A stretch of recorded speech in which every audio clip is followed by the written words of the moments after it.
Hello, how are you? My name's Ruby and let's have a look at what's making news today.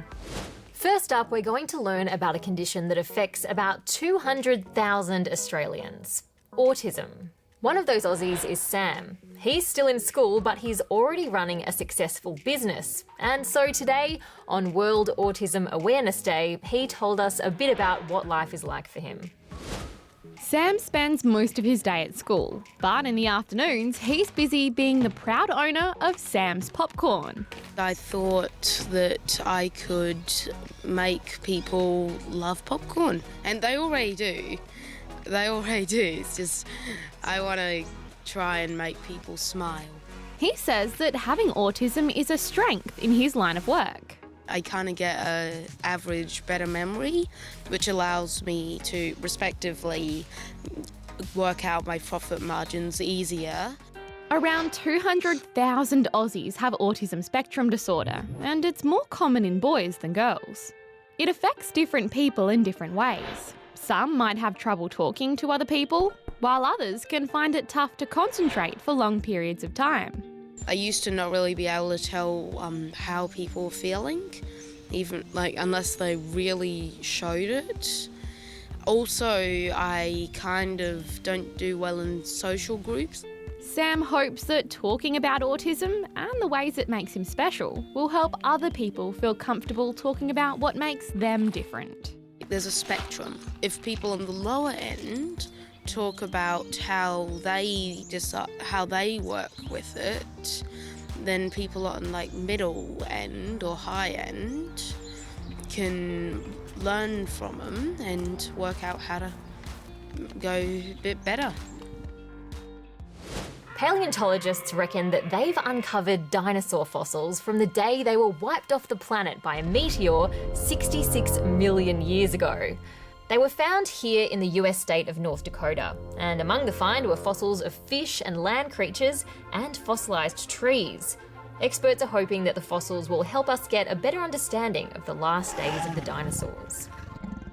Being one of the last of your kind would be a very lonely existence. So you can imagine how stoked one Sahuencan water frog is now that scientists have managed to find him the love of his life.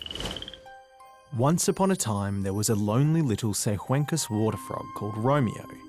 For 10 years, he lived alone in an aquarium in Bolivia, and everyone thought he might just be the last frog of his kind.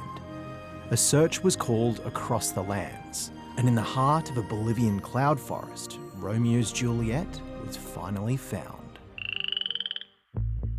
It might sound like a made-up fairy tale, but this frog prince is the real deal. Biologists were thrilled to find 5 more Sahuencan frogs earlier this year, and even more thrilled to realise that one was a match for Romeo. Now the 2 frogs have just been on their first date. We all reached a decision together that we were going to finally put them together and start learning about the reproduction of this species. It went so well that the pair are now living together, and biologists are hoping this fairy tale romance may help save the Sahuencan species from disappearing forever. Now it's time for a segment that might well convince you that aliens walk among us. It's stuff from another dimension. How's this for a spooky late-night sighting? This eerie green flash was seen from more than one place in Florida. Did you see that? Yeah. And it sure looks like aliens arriving for a visit from another dimension, but according to America's National Weather Service, it was probably just a meteor burning up in the atmosphere. At this makeup competition in Germany, 6 artists went head-to-head to transform humans into beings from all sorts of strange dimensions. They were given just 1.5 hours to finish their creations, which were inspired by the theme Ice Age. And welcome to the future, where basketball robots can lob 3-pointers as well as any seasoned professional. Nice. This 2-metre machine senses where the basket is using sensors on its torso and adjusts its arms and knees to get the right angle. It still misses occasionally, so pro basketballers won't be losing their jobs just yet. And that's the show for today, guys. Hope you enjoyed it. If you did, give this video a like, and also, that subscribe button ain't gonna hit itself.